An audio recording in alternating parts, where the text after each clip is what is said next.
This pipeline could already be a zombie pipeline, dead man walking. From the opening salvo, partisan bickering over TransCanada's proposed conduit to deliver Canadian oil sands crude to refineries in the Gulf of Mexico reverberated through the Senate. The president has already told us he's going to veto this bill. So what the heck are we doing here?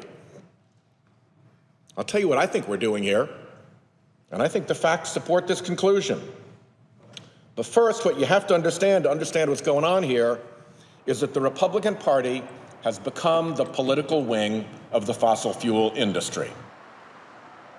Opponents cite issues ranging from environmental concerns to a lack of permanent jobs, to the current worldwide glut of oil as reasons to reject Keystone XL.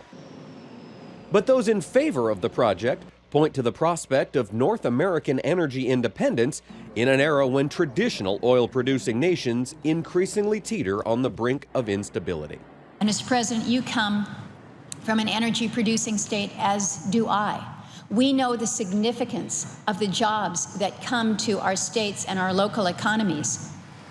We know the independence that comes when you are not reliant on others, particularly others who wish you ill, for a resource that powers your country, that allows you to be great. The most strident resistance to the pipeline has boiled to the surface in the Cornhusker state. At 830,000 barrels per day at 2% is 16,600 barrels per day leaking undetected in my water, on my property. A grassroots coalition of unlikely bedfellows was dealt a blow last week as Nebraska's Supreme Court upheld a 2012 law allowing the Canadian oil giant to seize property using eminent domain from any landowners who denied the developer access. The ruling undercut years of shifting Obama administration rhetoric, which ultimately relegated Keystone XL to the back burner, while local issues played out. And the state's high court decision passed the baton to the new GOP majority in Congress, who eagerly ran with it. Members will record their votes by electronic device. This is a 5-minute vote.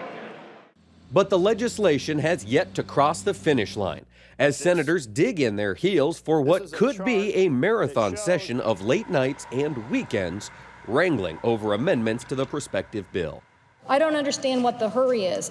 I do want to hurry on energy policy, but it has much more to do with getting the tax credits, clean energy incentives in place that will unleash thousands of more jobs and give predictability. For the first time since TransCanada sought U.S. approval to begin construction, the Senate is in Republican hands. And now the proposal appears to command ample bipartisan support to assure its approval, if not enough to override a veto from the White House.